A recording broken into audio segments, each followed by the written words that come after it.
Hello. It's been a tremendous amount of time. I'd like to update you. My plan is to take the next 365 days and get to Japan.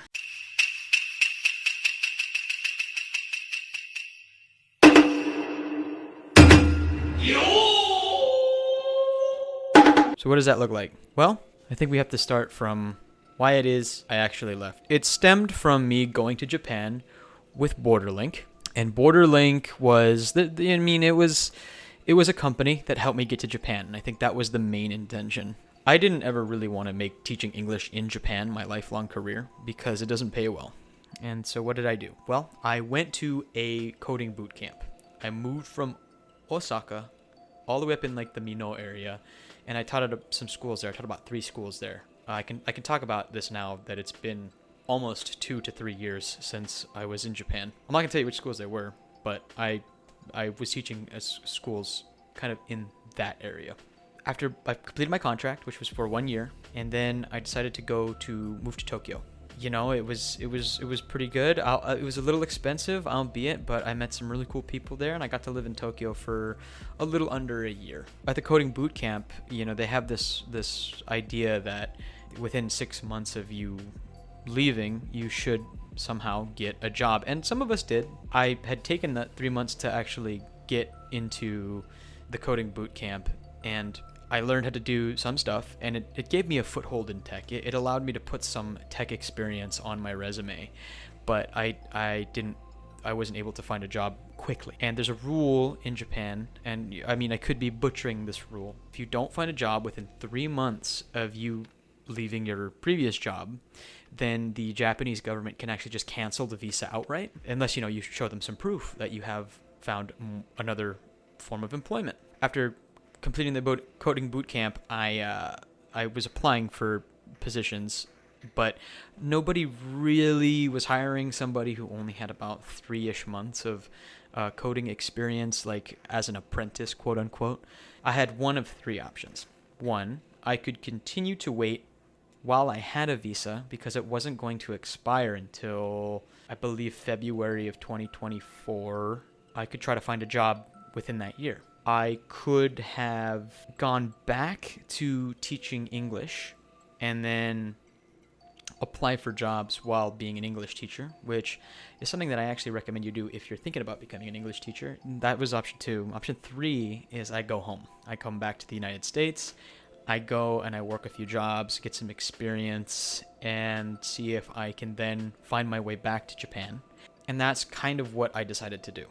I decided that July I would move back to the United States, and I would try to find a job in the tech industry. My specialization from the coding bootcamp was in data analytics and data science. It's hard to find a job, an entry-level job for these positions because the market is so saturated, right? And then people who are, you know, better at coding will generally have these jobs, right? Or people who have gone to school for these things will generally be chosen above somebody who's just had 3 months of coding school. Unfortunate, but true. So I ended up finding a job as a data specialist for the Hawaii Food Bank, which gave me a title, and it gave me some experience using like databases and Excel and those kinds of things in a working environment. I always told myself, if I found a job in Japan and they were willing to sponsor my visa, I would fly out the next day. I'd be right back. So I was in this position, and I ended up, after a short time there, leaving the position.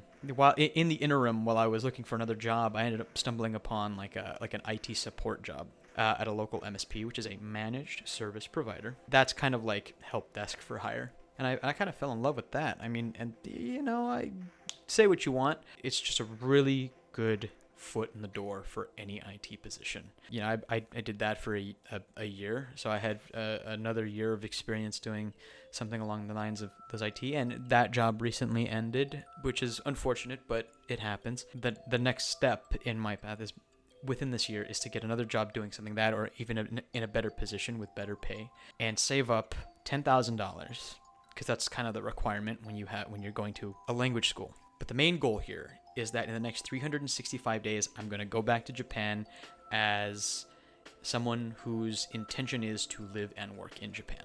But there are obstacles. I've tried many times to get back in Japan kind of in a harder way, where it's like you find these roles, you apply for jobs, and then you find that, hey, we're only hiring in country, which I completely understand. You know, they're taking a big risk hiring from overseas, and unless you're some really tenured, I have 10 years of experience engineer, it's either that or you have to have really, really, really good Japanese. They say that like N2 Japanese is like just the standard.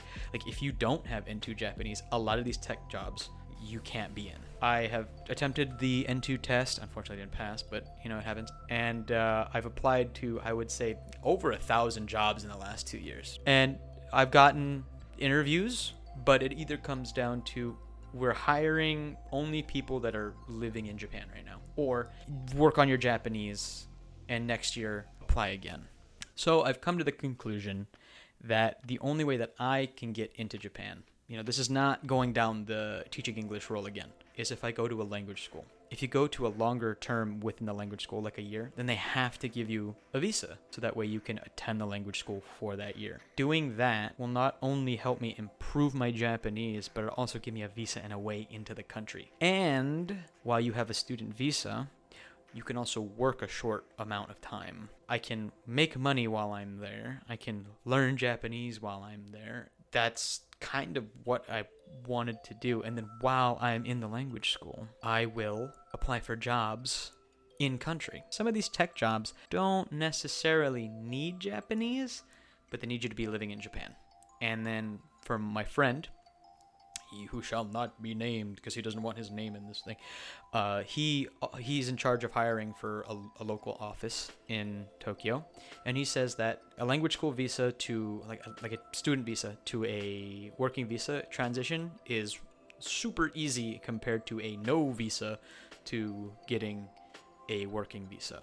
The difference between jumping through a bunch of hoops and then all this arbitrary bureaucratic nonsense to the student visa to the working visa is like 2 or 3 papers that he just needs to sign, and then that's it. So that's kind of what I've come to the conclusion of, is that that's probably the best way in. What I want to do is I want to give you weekly updates about what is going on with me. So right now we're starting from scratch. I first need to just get a job and save money. So that's the first goal. Save up to $10,000, have $10,000 in your bank account. You don't have to take my advice, but I know that for a fact, many of the language schools that people will apply to require you to have at least a minimum balance in all accounts of about $10,000 USD. Just take that into consideration.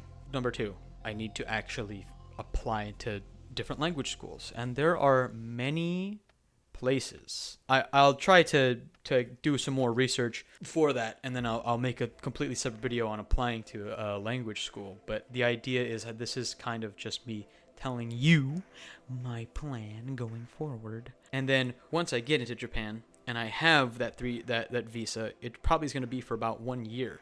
So then I'll have 365 days to find a job, which will be a whole nother endeavor. And you'll see a change of scenery, and hopefully we can do something like walk around in Japan and do those things. Get a job that pays more, acquire $10,000, apply to language schools. Once we are able to get the go-ahead for language schools in Japan, I will tell you which one I've picked and which one I'm thinking about.